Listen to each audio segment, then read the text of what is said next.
आखिरकार बीजेपी का plan decode हो चुका है और बीजेपी की प्लानिंग अब खुलकर सामने आ चुकी है कि बीजेपी ने साल 2050 तक केंद्र की सत्ता में और राज्यों की सत्ता में बने रहने के लिए जो प्लान बनाया था वो डिकोड हो चुका है। और पश्चिम बंगाल में ममता बनर्जी, बिहार में नीतीश कुमार, लालू प्रसाद यादव, उत्तर प्रदेश में मुलायम सिंह यादव के बेटे अखिलेश यादव और ऐसे तमाम राज्यों के अब क्षेत्रीय पार्टी की नींव खुदने वाली है और मोदी का मास्टर प्लान अब सामने आ चुका है। और मोदी कैबिनेट ने 18 सितंबर 2024 को अब इसकी मंजूरी भी दे दी है।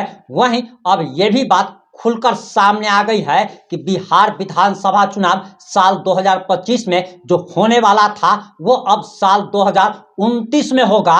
और आखिर मोदी सरकार का ऐसा क्या मास्टर स्ट्रोक सामने आ गया है जिसके बाद क्षेत्रीय दलों की और विपक्षी दलों पार्टियों के नेताओं की नींदें हराम हो चुकी है। ये तमाम बातें इस 5 से 8 मिनट की रिपोर्ट में हम आपको बताने जा रहे हैं।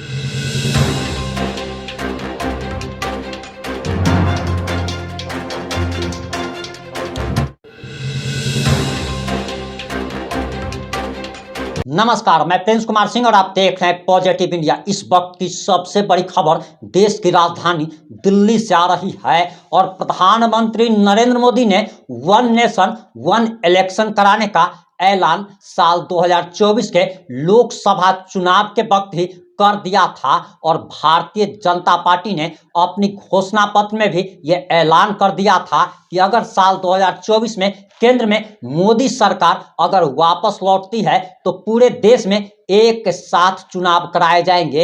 एक साथ चुनाव कराए जाने का मतलब यह है कि लोकसभा चुनाव के साथ साथ सभी राज्यों में एक साथ विधानसभा चुनाव कराए जाने हैं। वहीं इन दिनों पिछले 1-2 सालों से आप देख पा रहे होंगे कि विपक्षी दलों के ऐसी ऐसी पार्टियों के नेता, चाहे वो कांग्रेस हो या फिर शिवसेना हो या फिर शरद पवार की पार्टी एनसीपी हो या फिर ममता बनर्जी की पार्टी हो, तृणमूल कांग्रेस हो या फिर आरजेडी हो या फिर ऐसी तमाम विपक्षी दलों पार्टियों के नेताओं को बीजेपी अपने पार्टी में ला रही है। और इसका कारण भी अब खुलकर सामने आ गया है।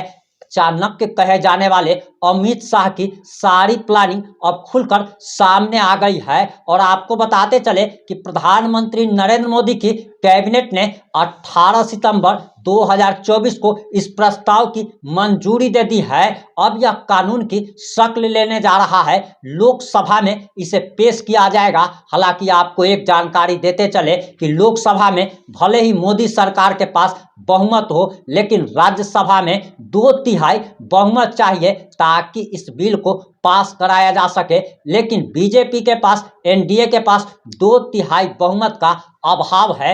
हालांकि देखना होगा कि अमित शाह इस पर क्या रणनीति बनाते हैं। लेकिन आखिर वन नेशन वन इलेक्शन क्या है और इससे क्षेत्रीय दलों की लालू प्रसाद यादव, ममता बनर्जी, उद्धव ठाकरे, अखिलेश यादव जैसे नेताओं की कैसे नींदें हराम हो चुकी है, ये तमाम बातें हम आपको बताने जा रहे हैं। सबसे पहले आपको बताते चले कि वन नेशन वन इलेक्शन अगर देश में अगर लागू होता है तो राज्य की और देश की केंद्र सरकार की जो पैसे, जो विकास के कार्य जो रुक जाते हैं आचार संहिता के कारण, वो नहीं रुक पाएंगे। लाखों करोड़ों रुपए की बचत होने वाली है। और ये लाखों करोड़ों का मतलब आप 5-10 लाख या आप 10-20 करोड़ मत समझ लीजिएगा, बल्कि हम 5000 लाख की बात कर रहे हैं। और आपको बताते चले कि वन नेशन वन इलेक्शन को लेकर सरकार और विपक्ष के आखिर क्या तर्क है वो आप जान लीजिए। बताया जा रहा कि सरकार पिछले कुछ समय से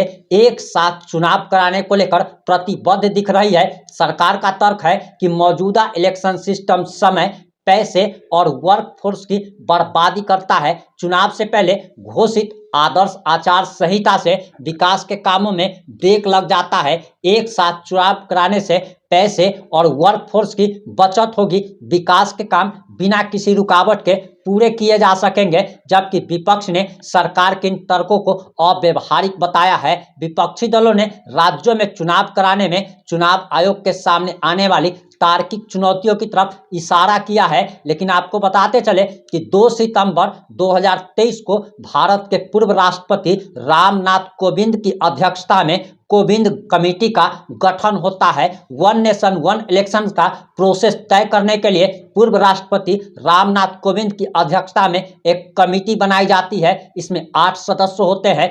कोविंद कमेटी का गठन 2 सितंबर 2023 को किया गया था और कमेटी ने 14 मार्च 2024 को राष्ट्रपति द्रौपदी मुर्मू को अपनी रिपोर्ट सौंप दी। कमेटी ने सभी विधानसभाओं का कार्यकाल 2029 तक बढ़ाने का सुझाव दिया है। यानी कि साल 2029 तक अगर वन नेशन वन इलेक्शन अगर लागू हो जाता है तो बिहार समेत देश के कई राज्यों में जो 2029 से पहले जो विधानसभा चुनाव होने हैं, चाहे यूपी का चुनाव हो या फिर दिल्ली का चुनाव हो या फिर बिहार का चुनाव हो, ये सारे चुनाव रुक जाएंगे और 2029 में लोकसभा चुनाव के साथ ही इन सभीयों का चुनाव होगा, सभी राज्यों का चुनाव होगा।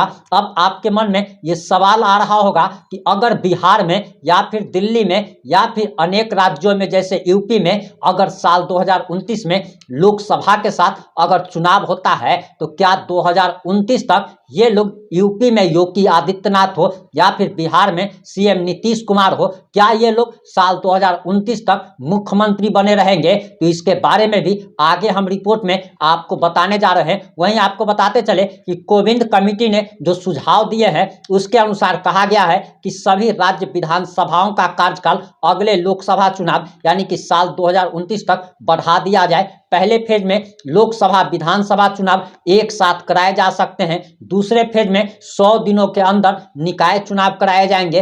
हंग असेंबली नो कॉन्फिडेंस मोशन पर बाकी 5 साल के कार्यकाल के लिए नए सिरे से चुनाव कराए जा सकते हैं। इलेक्शन कमीशन लोकसभा विधानसभा स्थानीय निकाय चुनावों के लिए राज्य चुनाव अधिकारियों की सलाह से सिंगल वोटर लिस्ट और वोटर आई कार्ड तैयार कर सकता है। वहीं आपको बताते चले कि अब आप ये जानना चाहते होंगे कि रामनाथ कोविंद की कमेटी में कौन कौन लोग थे, तो आपको बताते चले कि इस कमेटी में गृह मंत्री अमित शाह, पूर्व सांसद जम्मू कश्मीर के गुलाम नबी आजाद, जाने माने वकील हरीश साल्वे, कांग्रेस नेता अधीर रंजन चौधरी, 15वें वित्त आयोग के पूर्व अध्यक्ष NK Singh, political scientist Subhash Kashyap, पूर्व केंद्रीय सतर्कता आयुक्त सीवीसी संजय कोठारी समेत 8 सदस्य थे। केंद्रीय कानून मंत्री अर्जुन राम मेघवाल कमेटी के स्पेशल मेंबर बनाए गए थे। वहीं बताया जा रहा है कि कमेटी ने 62 राजनीतिक पार्टियों से संपर्क किया। इनमें से 32 पार्टियों ने वन नेशन वन इलेक्शन का समर्थन किया। वहीं 15 दलों ने इसका विरोध किया है, जबकि 15 ऐसी भी पार्टियां थी जिन्होंने कोई भी जवाब नहीं दिया। 191 दिनों की रिसर्च के बाद 14 मार्च को राष्ट्रपति द्रौपदी मुर्मू को अपनी रिपोर्ट सौंप दी गई है। वहीं आपको बताते चले कि विश्व में कई सारे ऐसे देश हैं जहां पर लोकसभा के साथ साथ विधानसभा चुनाव कराए जाते हैं। वन नेशन वन इलेक्शन के लिए कई देशों के संविधान का एनालिसिस भी किया गया है। कोविंद कमेटी ने स्वीडन, जापान, जर्मनी, दक्षिण अफ्रीका, बेल्जियम, फिलीपींस, इंडोनेशिया के इलेक्शन प्रोसेस की भी स्टडी की है। दक्षिण अफ्रीका में अगले साल मई में लोकसभा और विधानसभा के चुनाव एक साथ होने हैं, जबकि स्वीडन इलेक्शन प्रोसेस के लिए